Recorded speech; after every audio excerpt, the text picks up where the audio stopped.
assemblies to drive the fly-by-wire rudder control system. A pair of cockpit control transducers, CCTs, are connected to each rudder pedal assembly, providing the electrical signals to the primary ACE modules, effectively replacing the control cables of a conventional aircraft. Two independent primary ACE modules drive the upper and lower PCU, providing the analog rudder control functions implemented in the primary ACE hardware, such as gain shaping to vary the pedal-to-surface gearing as a function of the magnitude of the pilot input. 4 independent FCM units, located in MAU 1 and 3, provide high-level system augmentation to the primary ACE units, such as yaw damping, turn coordination, as well as gain scheduling as a function of airspeed. The flight deck controls include 2 pedal assemblies, which rotate a pair of forward torque tubes located under the flight deck. Each pedal assembly incorporates 2 rudder pedals mounted on arms, rotating forward and backward. Rudder pedal travel is limited by system stops, located on each forward torque tube. A push rod attached to each pedal provides the input force to a Y-arm, which in turn drives the interconnect linkage connecting the 2 pedal assemblies. The Y-arm also provides input to the 2 cockpit control transducers per side. A feel unit, located between the 2 torque tubes, provides the feel and centering force to both rudder pedal assemblies. It is grounded to the aircraft structure by the trim actuator. For airplanes certified to perform Cat 3 operation, 1 optional Autopilot servo is attached to the forward torque tube assembly. The dual artificial feel unit provides an artificial force to the rudder pedals, which increases in linear fashion as a function of control pedal displacement. The artificial feel unit consists of 2 cartridges with preloaded springs, extending and retracting according to the pedal commands, providing an independent force feedback to the left and right pedal assemblies. The artificial feel unit is grounded to the aircraft structure through the trim actuator. The preload in the unit is sufficient to overcome friction within the pedal assemblies, thus returning the pedals to the neutral position with no pilot control input. With 1 cartridge disconnected, the feel loads on both pedals are reduced to 1/2 of the total force. An additional actuator trim disconnect cartridge provides backup feel force in case the AFU grounding through the trim actuator is disconnected. The cockpit command transducers sense the pilot rudder pedal inputs by converting the mechanical deflection of the rudder pedal assembly into electrical signals that are transmitted to the primary ACE units. There are 4 single linear variable differential transformers, or LVDTs, installed. 2 attached to the pilot's torque tube, and 2 attached to the co-pilot's torque tube. A shear-out mechanism protects the rudder pedals from jamming in the unlikely event of a jammed LVDT. Each LVDT interfaces directly with the primary ACE unit, controlling the actuator of the same side, resulting in the pilot controlling the upper PCU and the co-pilot controlling the lower PCU. This distribution ensures additional redundancy between the left and right side rudder systems. 2 electro-hydraulic actuators, or PCUs, drive the rudder control surface. The PCUs are attached directly to the rear spar of the vertical stabilizer. They are controlled by the associated primary ACE, commanding the PCU to drive the rudder surface via the toggle links. The 2 PCUs connected to the rudder surface operate in an active standby mode, resulting in one actuator being energized and actively controlling the surface, while the standby PCU acts as a hydraulic damper, providing flutter protection. The active standby status of the PCUs is alternated by the primary ACE units at the power-up on ground each day, or automatically switched when a failure is detected. The upper PCU is powered by hydraulic system 1, while the lower PCU is powered by hydraulic system 3. The rudder control system uses electro-hydraulic actuators to drive the rudder control surface, controlled by the associated ACE channel via an electro-hydraulic servo valve.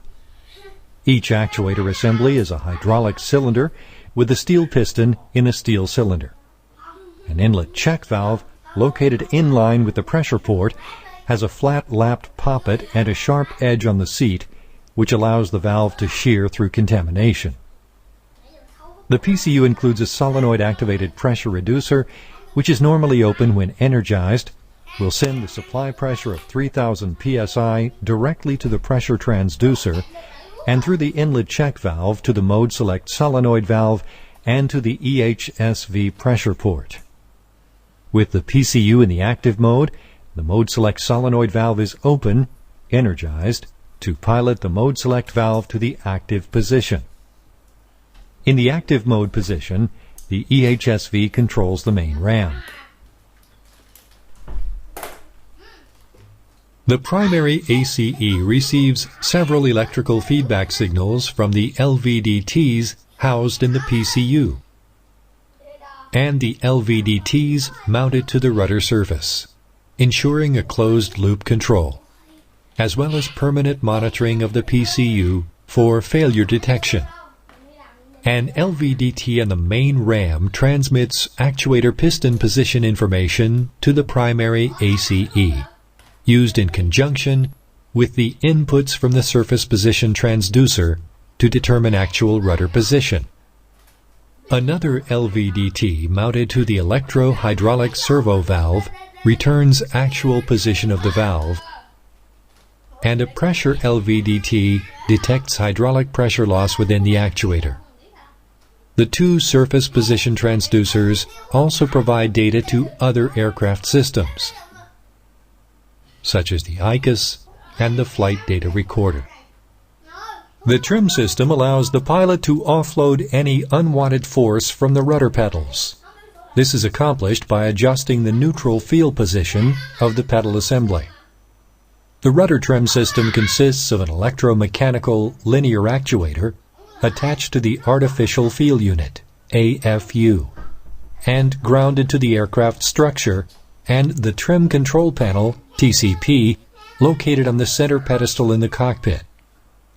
The system is operated by a rotary yaw trim control switch on the TCP, commanding the actuator to move, repositioning the ground point of the artificial feel unit, which in turn repositions the neutral position of the rudder feel system. The actuator is equipped with a timer, limiting a single trim command to 3 seconds. A quick disconnect switch, located on the pilot and co-pilot control yoke, disables the trim actuator by removing DC power to the trim motor. A potentiometer within the actuator provides position indication to the ICUS. During normal operation, either pilot can push on their left or right pedal to achieve the desired yaw of the aircraft. The push rods attached to the pedals then transfer the force applied into torque rotation of the torque tube assemblies. The first 14 pounds applied is required to break out the feel mechanism, and the feel force is provided back to the pilot. With rotation of both torque tubes, all 4 command LVDTs provide equivalent pedal position to the primary ACEs. The active primary ACE then compares the position of the LVDT in the main ram of the corresponding PCU to the commanded position from the LVDTs. The error between command and surface position is converted to an electrical signal to the EHSV, which commands the PCU to eliminate the error. The other PCU that is in standby mode remains in bypass through the damping orifice that allows the PCU to be backdriven by the active PCU and provides flutter protection. For Cat2 operations, there are no mechanical rudder inputs from the Autopilot. The AFCS provides yaw damper and turn coordination signals directly to the FCM over the avionics standard communication bus. The FCM modules then transmit the commands to the rudder primary ACE modules via CAN bus interface. The commands are summed in series with the normal pilot commands before being modified by the rudder gain schedule. The Autopilot authority is limited electronically. The limits are provided by the torque limits in the AFCS. For Cat3 operations, a single Autopilot servo is installed at the forward torque tube.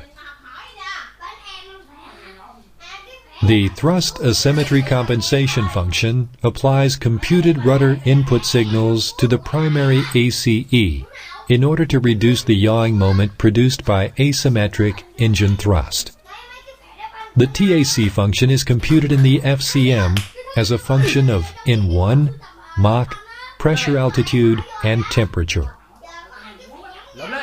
During takeoff, TAC is enabled 10 seconds after liftoff, reducing the maximum pilot pedal authority from 30 degrees to 18 degrees.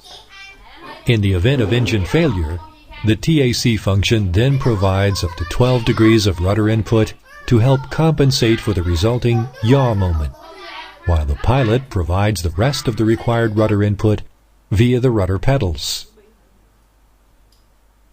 In case of a failure of one or more sensors required to perform the TAC function, a TAC fail advisory message will be displayed on the upper right portion of the ICUS display, and thrust asymmetry compensation will not be available.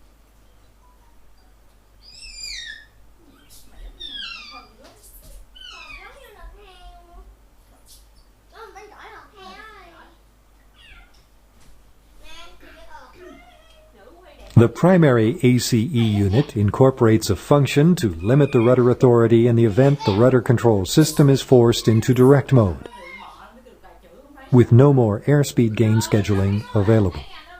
Structural protection for the vertical fin and the empennage is then provided via hinge moment limiting of the rudder surface.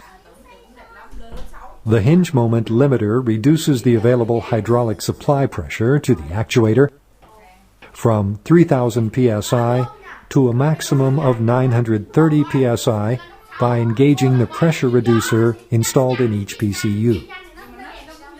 In this case, the maximum rudder authority is available at low speeds for flying the approach, but will be reduced for increasing airspeeds due to surface blowdown. The rudder will still provide enough authority for single engine control at any airspeed. The rudder control system can be forced manually into direct mode by using the mode select switch on the FCP, located on the center pedestal in the cockpit. A loss of the hydraulic supply or a PCU failure, such as an actuator runaway or a mechanical disconnect, will be detected by the primary ACE and the failed PCU will be shut down. Control of the surface will automatically be switched to the other PCU. In the event of a jam in either pilot's rudder pedal assemblies or in one of the rudder PCUs, the rudder will remain fixed at the position where the jam occurred. The pilot will have sufficient control of the aircraft using the ailerons and the roll spoilers. If a trim runaway occurs, the rudder pedal neutral point will shift, requiring the pilot to exert a constant force on the rudder pedals to maintain neutral directional control. Control authority will be normal, but control forces will be asymmetrical. If the trim actuator disconnects from the system, the backup centering spring of the feel mechanism will provide feel and centering. The following rudder system messages may be displayed on the ICUS. Caution message, flight control no dispatch, is displayed when one of the components associated with the flight control system has failed to no-go condition. The caution message, rudder fault, indicates that the rudder control system has reverted to direct mode. The caution message, rudder fail, illuminates when active and standby rudder channels have failed or rudder has jammed. The caution message, rudder limiter fail, is displayed when rudder ground authority has been retained after takeoff. Caution message, flight control fault, is displayed if one of the components associated with the flight control system has failed. Advisory message, YD fail, will be shown if yaw damper function is failed. The elevator control system uses conventional control column assemblies to drive the fly-by-wire elevator control system. A pair of cockpit command transducers connected to each of the two independent torque tube assemblies provide the electrical signals to the primary ACE modules, effectively replacing the control cables of a conventional aircraft. A total of 4 primary ACE channels are used to independently control each of the 4 PCUs, providing the analog elevator control functions implemented in the primary ACE units, such as gain shaping, to vary the control column to surface gearing as a function of the pilot's input command. 4 independent FCM units, located in MAU 1 and 3, provide high-level system augmentation to the primary ACE units, such as gain scheduling as a function of airspeed, elevator thrust compensation, angle of attack limiting, Mach trim, and configuration trim. The flight deck controls include 2 column assemblies used to command a pair of forward torque tubes, located under the flight deck. Each control column drives its onside torque tube assembly through a push rod attached to the base of the control column. Mechanical system stops located on each forward torque tube limit control column travel to 7 degrees nose down and 10 degrees nose up, resulting in a maximum elevator surface deflection of 18 degrees and 25 degrees respectively. The control columns are mechanically linked through the torque tube assemblies by a disconnect device. 2 LVDTs are attached to each torque tube, converting its motion into electrical signals. 2 independent feel units, located at the outer edge of each torque tube, provide feel and centering force to both control columns. Autopilot input to the elevator system is carried out by 2 Autopilot servos attached to each torque tube assembly, replacing manual control column inputs by the pilots. A 28-volt DC stick shaker motor is attached to each control column, creating a vibration that warns the pilot when approaching stall conditions. The motor is activated through the stall warning system, provided by the Autoflight Control System, AFCS.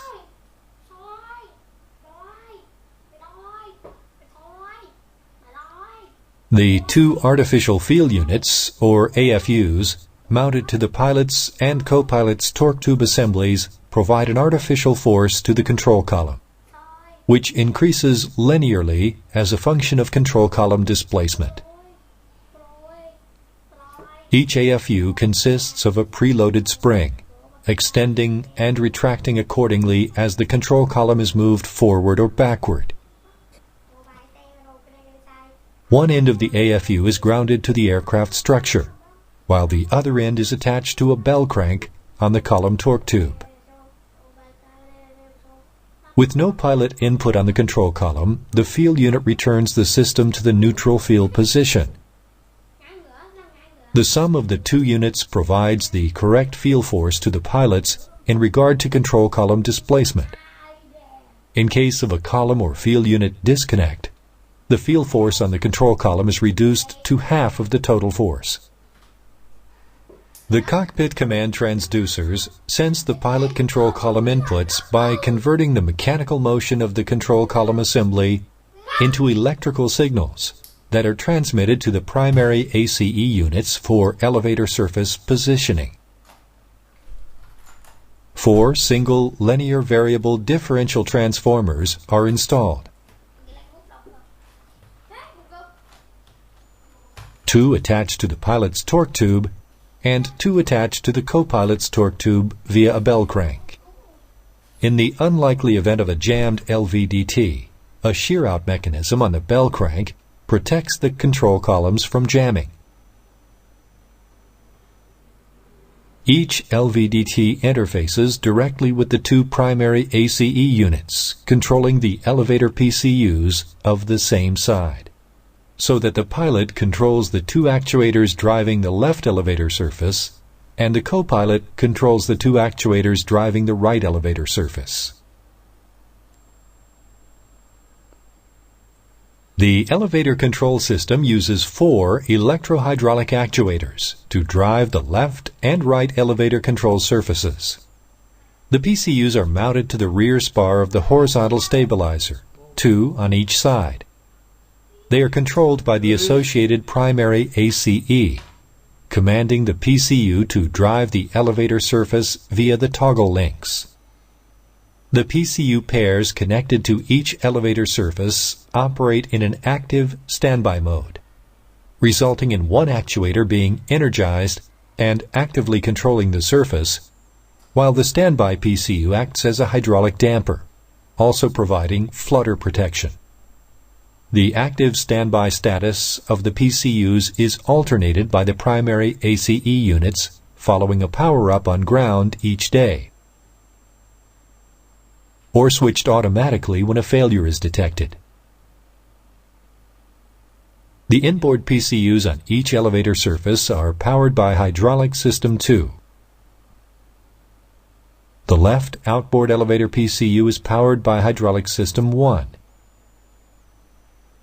And the right outboard elevator PCU is powered by Hydraulic System 3. The elevator control system uses electrohydraulic actuators to drive the elevator control surface, controlled by the associated ACE channel via electrohydraulic servo valve. Each elevator PCU is a hydraulic cylinder with a steel piston housed in a steel cylinder. Hydraulic oil enters the PCU through the inlet check valve, which is located in line with the pressure port downstream of the supply filter. The solenoid valve is an electromagnetic valve that ports fluid to the mode select valve when energized. A spring acts against hydraulic pressure to close the inlet port when the solenoid is de-energized. The mode select valve is a 4-way valve, which is active when pressurized and in bypass damping mode when depressurized. The EHSV is a deflector jet valve. The servo valve operates on a DC control voltage and is fully open in the extend or retract position. The EHSV will receive inputs from the primary ACE to select retraction or extension off the actuator. A return relief valve is provided to ensure that a quantity of fluid is retained in the PCU for damping after the loss of hydraulic system. One electrical connector will receive inputs from the pressure transducer and from the compensator piston, and a second one will receive EHSV and piston LVDT signal and forward these values to the primary ACE. During normal operation, either pilot pushes or pulls the control column to achieve the desired pitch of the aircraft. The push rods attached to the columns then transfer the force applied into torque rotation of the torque tube assemblies. The first 2 pounds is required to break out the feel mechanism, and the feel force is provided back to the pilot. With rotation on both torque tubes, all 4 commanded LVDTs provide equivalent column position to the primary ACEs. The active primary ACEs then compare the position of the LVDT in the main RAM of the corresponding PCU to the commanded position from the command LVDTs. The error between command and surface position is converted to an electrical signal to the EHSV, which commands the PCU to eliminate the error. The other PCUs that are in standby mode remain in bypass through the damping orifice that allows the standby PCUs to be backdriven by the active PCUs and provide flutter suppression.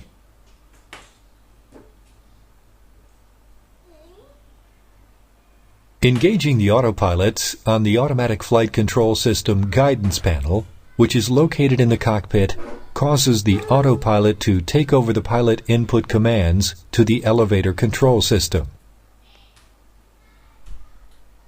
Two autopilot servos connected to the pilot torque tube via cables provide AFCS inputs to the elevator control system. During autoflight, the autopilot servos respond to commands from the AFCS and move the pilot's torque tube, the co-pilot's torque tube, and the control columns. Control of both elevators via the cockpit LVDTs, primary ACE, and FCM units, and the elevator PCUs remains the same. Autopilot pitch trim commands are generated within the AFCS and sent to the FCM modules, where they are summed with the configuration trim commands computed in the FCM. Trimming is then accomplished by moving the horizontal stabilizer. The primary ACE receives several electrical feedback signals from LVDTs and pressure sensors housed in the PCU and mounted to the elevator surface, ensuring closed-loop control and permanent monitoring of the PCU for failure detection. An LVDT on the main RAM transmits actuator piston position information to the primary ACE and is used along with the inputs from the surface position transducers to determine actual elevator surface position. Another LVDT mounted to the electrohydraulic servo valve returns actual position of the valve, and a pressure sensor detects hydraulic pressure loss within the actuator. The surface position transducers, 2 per elevator, also provide data to other aircraft systems, such as the MFD synoptic page and the flight data recorder. With the elevator control system operating in normal mode, the elevator is gain scheduled as a function of airspeed, reducing elevator movement with increasing airspeeds. The FCM adds additional high-level functions to the pilot inputs, such as elevator thrust compensation and angle of attack limiting. In the event of loss of airspeed information, the FCM is reduced from the control loop, and the associated primary ACE reverts into direct mode, using a maximum low-speed gain for the elevator to ensure aircraft controllability during approach and landing flare. FCM functions like elevator thrust compensation and angle of attack limiting are then no longer available. The elevator control system can be forced into direct mode by using the mode select switch on the FCP, located on the center pedestal in the cockpit. The elevator thrust compensation function, ETC, helps to reduce the pilot workload by applying elevator inputs to reduce the pitching moment produced by increasing or decreasing engine thrust.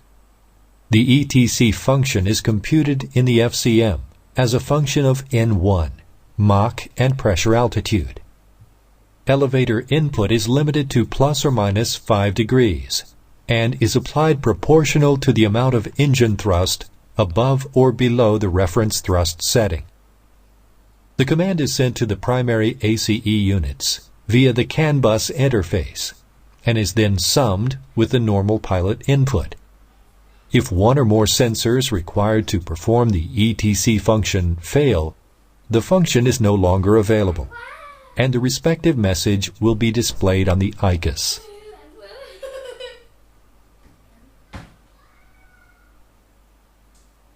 Stall warning is provided by the Auto Flight Control System, AFCS, by activating the stick shaker motor on the control column.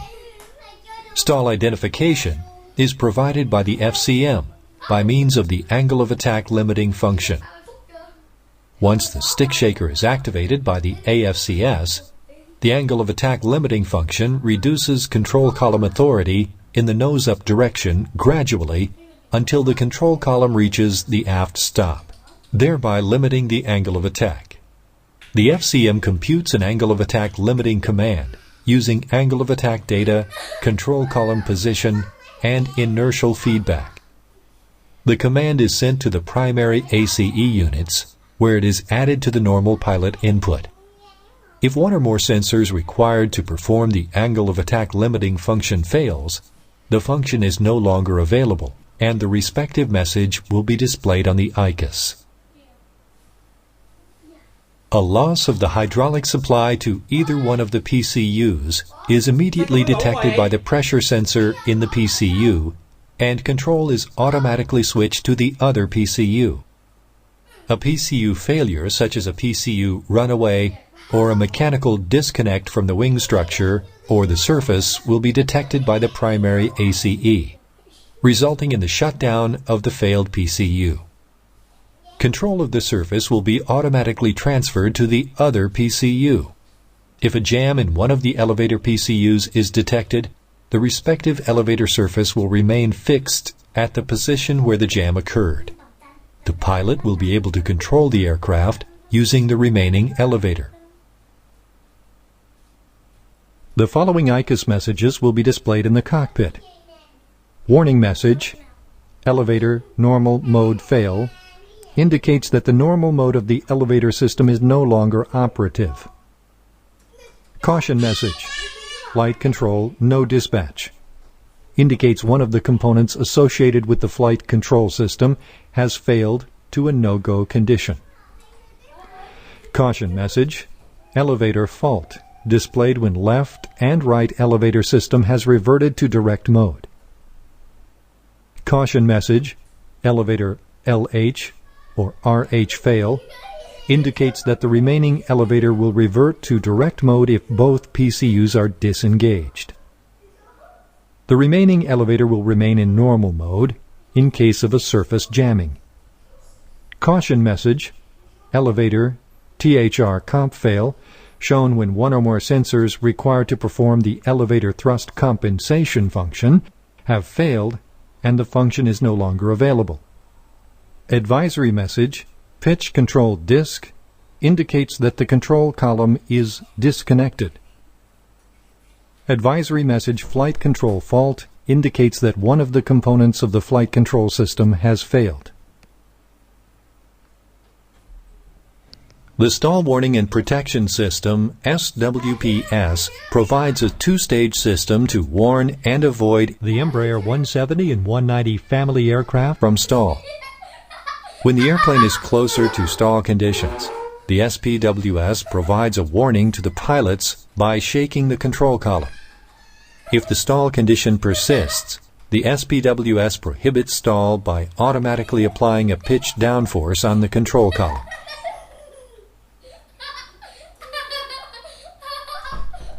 The Automatic Flight Control System Channels 1 and 2 each hosts a separate stall warning and protection system function. In case of a single SWPS channel being inoperative, the pilot can select the other SWPS channel to provide stall protection by using the cutout buttons on the SPS panel. If both channels are inoperative, or the stall warning protection system in general has failed, the pilot will be notified via ICUS messages. The pilot must then manually operate the airplane to avoid stall using other means of stall detection. The first stage of the stall warning protection system provides a warning to the pilot of the impending stall by activating the stick shaker of each control column, which causes each control column to shake, simulating the aircraft buffeting.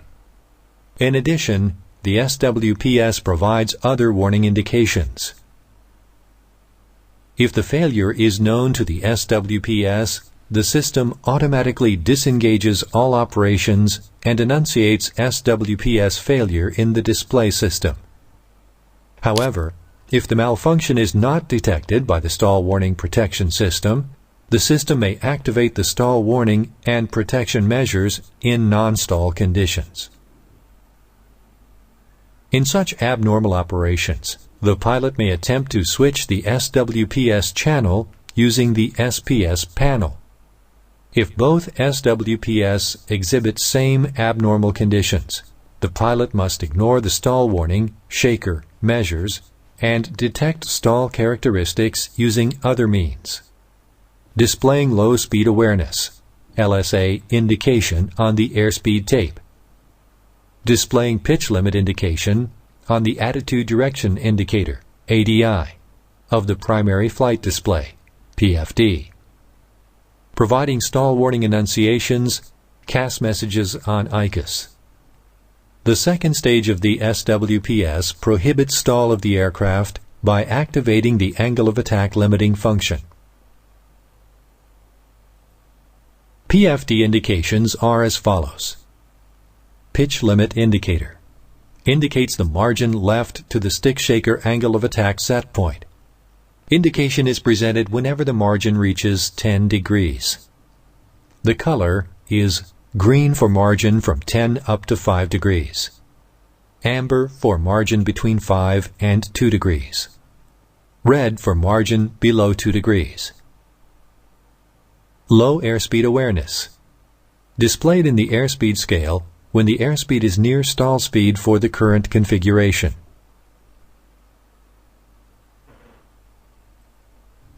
The stall protection system panel has the following controls. The cutout button cuts out the associated channel. A striped bar illuminates inside the button to indicate that it is in the cutout position. The horizontal stabilizer control system installation consists of the pilot's and co-pilot's pitch trim switches and the quick disconnect switches, located on each of the two control yokes. A backup pitch trim switch is located on the trim control panel, located on the center pedestal in the cockpit. The trim switches are electrically connected to one HSACE unit, located in the aft avionics bay.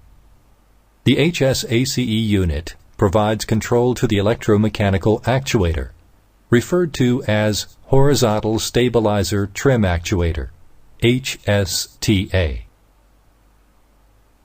Attached on the upper end to the empennage, and on the lower end to the horizontal stabilizer structure. The FCM units provide additional trim commands to the HSACE via the Control Area Network bus interface. The Horizontal Stabilizer Actuator Control Electronics, HSACE, is a dual-channel active standby system.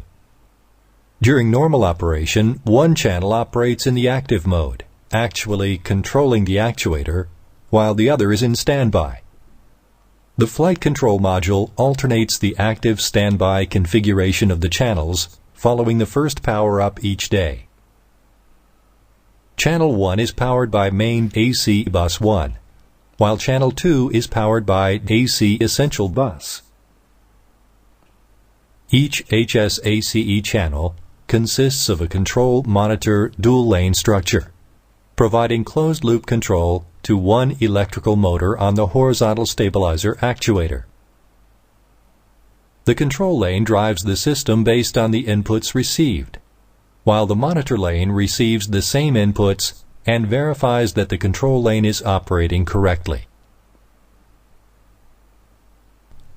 If an error is detected, the monitor lane will stop the electrical motor, in effect shutting down the channel. As a result, the standby channel then becomes the active channel. The Horizontal Stabilizer Trim Actuator, HSTA, is an irreversible single ball screw electromechanical actuator with dual structural load path. The HSA primary load path normally carries 100% of the load from the horizontal stabilizer to the empennage structure. The primary path includes two 28-volt AC brushless motors with integral resolvers. The motors are controlled in velocity by the HSACE and are equipped with manual drive to the motor shaft to check the clutch operation during a maintenance test. Installed between the primary and secondary spur gears, the torque-limiting clutch protects the gearbox and the aircraft structure against high transient loads. The skewed roller torque-limiting clutch slips within a preset torque range. The setting of the clutch will be checked at periodic inspection. The third stage spur gear connects the drive to the ball screw of the primary load path.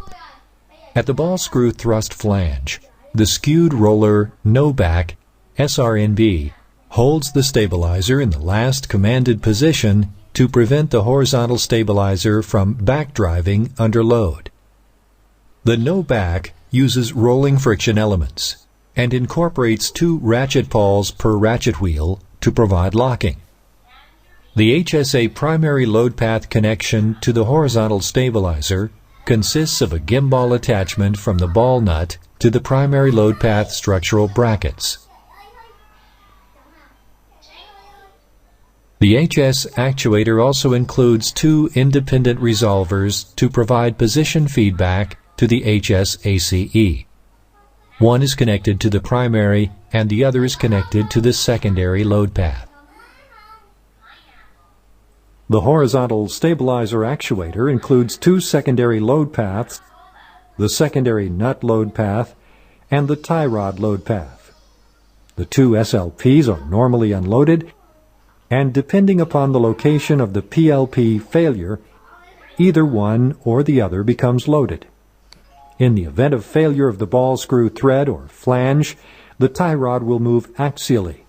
This motion will engage either of the 2 splines of the tie rod into the stationary splines of the spherical joint that attach to the structure. The HS attachment failure detection mechanism consists of a split secondary nut and a spring cartridge. The 2 half shells are normally loose but still engaged in the ball screw thread. When the split nut becomes loaded, it is free to move relative to its housing. This motion releases the spring cartridge and tightens the 2 halves of the nut on the ball screw thread. This will cause a jam by excessive friction. At the end of the ball screw, non-jamming mechanical stops limit the actuator stroke in the event that the HSACE fails to stop the horizontal stabilizer at the +2 or -13 degree electrical travel limits. After a primary load path failure, the secondary load path will have a maximum 0.25 degrees of horizontal stabilizer movement. Operation of the secondary load path results in a stalled actuator and a no dispatch message after landing. Manual trim is performed by actuation of the pilot's or co-pilot's dual output split switches, or the dual output backup trim switch located on the TCP. The authority of a cockpit trim switch input is limited to 3 seconds. Thus, the HSACE channel will drive the HSTA motor for a maximum of 3 seconds. Removal of the command resets the timer. When manual trim commands are active and the stabilizer is moving in the correct direction, an aural alert sounds. Each trim switch command has an independent input to both HSACE channels. The HSACE provides closed-loop velocity control of the DC motor in the HSTA by modifying the trim speed of the horizontal stabilizer for any manual switch input as a function of airspeed, which has been received from the flight control module via the control area network bus. Horizontal stabilizer surface speed therefore varies between 0.7 degrees per second for low airspeeds up to 160 knots calculated airspeed and 0.15 degrees per second for airspeeds greater than 250 knots calculated airspeed. Automatic trim input to the HSACE is provided by the flight control module via the CAN bus interface. Autopilot trim functions are provided by the automatic flight control system modules in the MAU and transferred to the FCM via the ASCB bus, while configuration trim is computed within the FCM. Autopilot trim is active when the autopilot is engaged. The configuration trim function commands the horizontal stabilizer as a function of flap setting, spoiler deployment, and auto throttle offload trim function. All functions are combined within the FCM unit, providing a comprehensive airspeed gain scheduled trim command to the HSACE. The HSACE responds to all trim commands with the following priority: backup trim command, pilot trim command, co-pilot trim command, and FCM trim command. The following trim inhibit commands are implemented in the horizontal stabilizer control system. Pushing the pilot's or co-pilot's quick disconnect switch on the control yoke will disable both HSACE channels, as long as the switches remain depressed, thus disconnecting the autopilot and stopping any active trim command. Releasing the switch will activate the channel again. Two pitch trim cutout switches are located on the trim control panel in the cockpit. Engaging the buttons will disable the respective HSACE channel, forcing it into standby mode by switching off the 28-volt AC control voltage to the channel. The other channel will then become the active channel. In case of stick shaker activation, the HSACE is prevented from responding to any pitch-up trim commands by a stick shaker discrete from the AFCS. In the event of a failure of the horizontal stabilizer trim system, the autopilot cannot be engaged, or if already engaged, will disengage automatically. In the event of a double engine failure causing the ram air turbine to be deployed, the HSACE channel 2 is commanded to emergency power operation mode, leaving the HSTA2 operational, but at only half the rate. A loss of airspeed data from the flight control module results in low-speed operation of the horizontal stabilizer, providing structural protection to the surface. In the event of a primary load path failure, the load transfers to the secondary load path. Operation of the secondary load path results in a stalled actuator, and at no dispatch message after landing. Failures within a cockpit trim switch will latch out the failed switch until next power-up, and the respective message will be displayed on the ICUS. The following messages will be displayed on the ICUS in case of system malfunction or as a result of failed built-in test. Caution message pitch trim fail, which indicates both HSACE channels are inoperative and the pitch trim function is no longer available. Advisory message pitch trim SW1 fail, displayed when captain's pitch trim switch is inoperative. Pitch trim SW2 fail indicates that first officer's pitch trim switch is inoperative, and pitch trim backup fail is displayed when backup pitch trim switch is inoperative.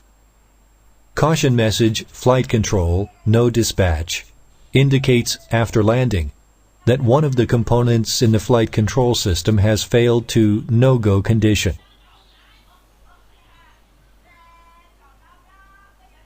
The flap system consists of 4 flap panels, inboard and outboard on each wing. Each panel is supported by 2 tracks, with 1 ball screw actuator per track providing the actuation force. All